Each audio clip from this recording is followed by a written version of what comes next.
Hello nation, and welcome back to the homestead. It's been a while since you've seen this mug. I know some of y'all are probably happy with that. Some of y'all might have missed me.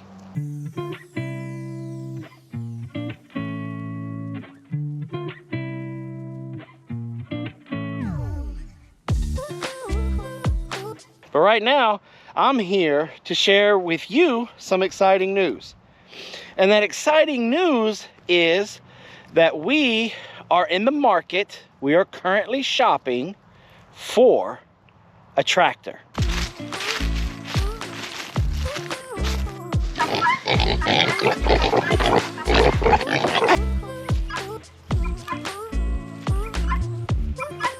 Some of y'all may be thinking, well, y'all been on that property for a while. Been there about 9 years. Why all of a sudden do you need a tractor? Well, I'm glad you asked. We have reached a point in our homesteading journey that, one, we've gotten older.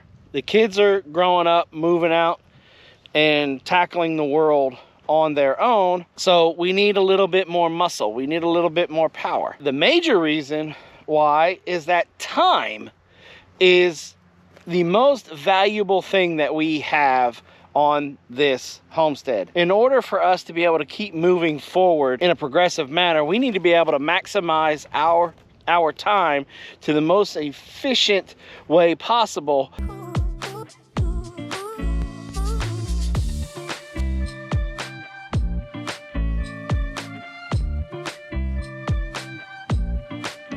So Robin and I have talked it over, and we've decided to kind of take you guys along on our journey, because purchasing a tractor is huge. A lot of these tractors nowadays, they cost as much as a car, or if not more than some of the vehicles that we drive every day.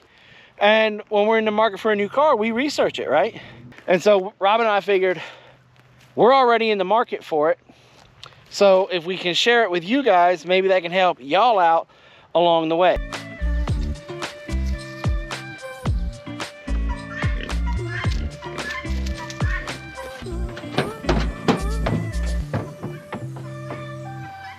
All right, so what are we looking for in our tractor? What does the tractor have to have? You know, what do we have any stipulations? And to answer that question is yes. One, it has to be a minimum of a 45 horsepower tractor. We have been talking with some people, and because of our land size and the stuff that we want to do, everybody has suggested the 45 horsepower, a minimum of a 45 horsepower.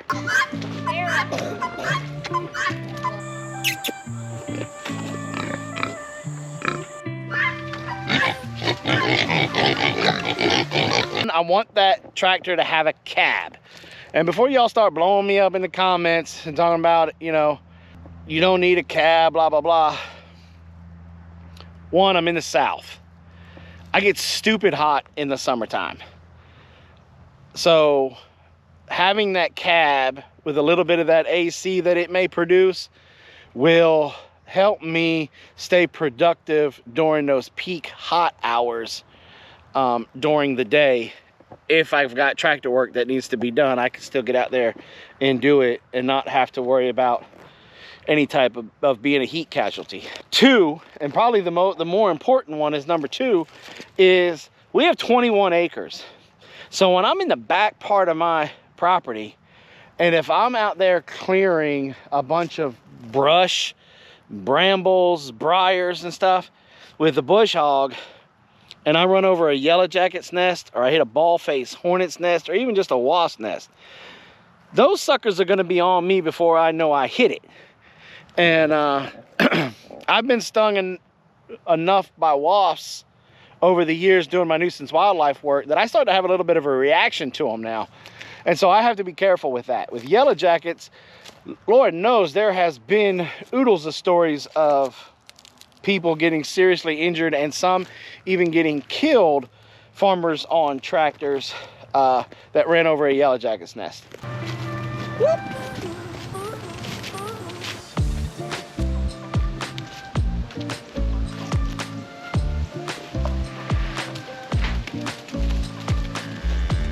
So 45 horsepower with a cab. It's obviously got to have a bucket in the front to do the scooping, so that way I can move compost, I can clean out stalls more efficiently, quicker. You know, I can move heavy rocks, because Lord knows we've got a ton of rocks around here that need to be moved. I want a backhoe because I have a lot of stumps that I need to dig up, clear out. I've got water lines I want to dig out. I've got to fix my driveway. I want to put some drains in the driveway. Then the next thing it's got to have is the bush hog. That's kind of self-explanatory. You got pastures, you need to bush hog them. Plus, when you got areas like this one over here, we would normally beat that back in the wintertime, but then it would get overrun in the spring on us again, because we'll be focusing on the garden and chickens and all kinds of stuff like that. Nope. Gotta back up. Back that train up. Regina, you look like you're with baby. Huh? Girl, you are looking. Hey, Regina. Come here, baby. I also want to get a wood chipper. We have purchased over the years from Lowe's, Home Depot, Tractor Supply, those farm grade wood chippers. The ones that can supposedly do, you know, they can bust down a limb that's 2 inches or 4 inches, depending on which one it is.